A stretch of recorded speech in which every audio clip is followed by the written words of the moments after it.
Starting off with the story that took off from, I guess, Sunday into Monday when we really found out about it. And it's just been blowing up all over. And it's been overtaking everything, including things that were normal being overtaken by it. And we finally have some, well, someone to point fingers at. And that's changed as well. The headline for the first story reads, Trump defends National Security Advisor Mike Waltz after leak, says he's learned a lesson.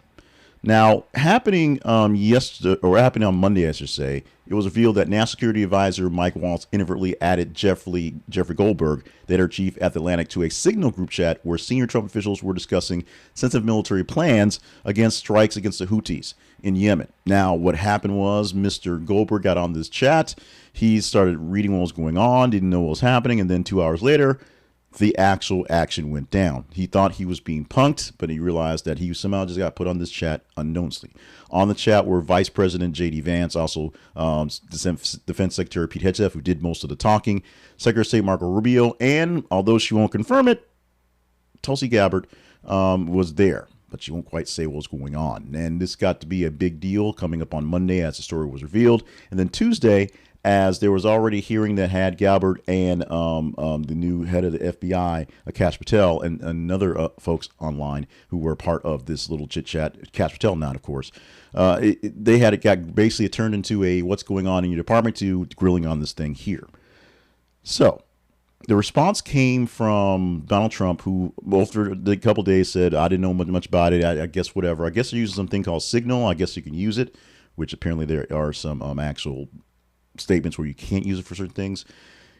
Trump basically defended Waltz, saying that he learned a lesson and described him as a good man. He downplayed the incident, referring to as the only glitch in 2 months that's happened so far, which there's been plenty of other glitches, and emphasized that the airstrikes were perfectly successful, which they actually were, despite being leaked in real time to a reporter who didn't know what to do with it.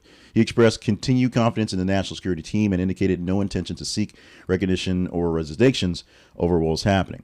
But here's where things get a little wonky. In the 3 days or so that this story has been going on, the group chats between myself and my former military compadres, some of them actually are still in the military. We're basically everybody's at the age where they've either got out a long time ago or they should be retiring now. Everybody said the same thing. I would have gotten fired and court-martialed for something less than this, and these are the guys in charge.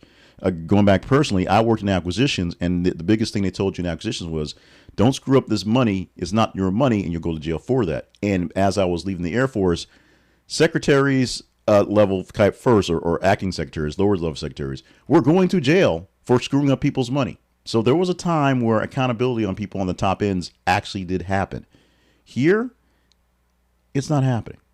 Now, most of the blame at this point is going to Secretary Hegseth because he basically did all the talking in the chat. And despite the fact that Signal is an app that basically erases your data, erases your chat within about 7 days or so, so it could not be saved for any sort of prosperity. Now, maybe there are actual records online. There should be records online for the actual event that happened. But the fact that these important people dealing with this security basically talking about how Europe needs to take care of themselves and hate having to bail them out, going back and forth.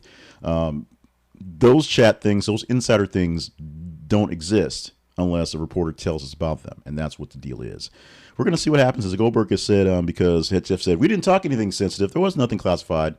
The reporter Goldberg says, I may have to release some of these more of these screenshots to show it was sensitive. It was highly classified, probably. And I should not have been on this chat. How this happens, who knows? And the excuse is, everybody throws the wrong person in the chat so often, which is fine, which is a valid thing. You do put the wrong people in emails and the wrong people in group chats, things going forward. But these are the best and brightest dealing with a wartime effort or a war-ish time effort. And best and brightest in wartime efforts don't get to make these types of excuses. Don't get to make these types of mistakes. They just don't.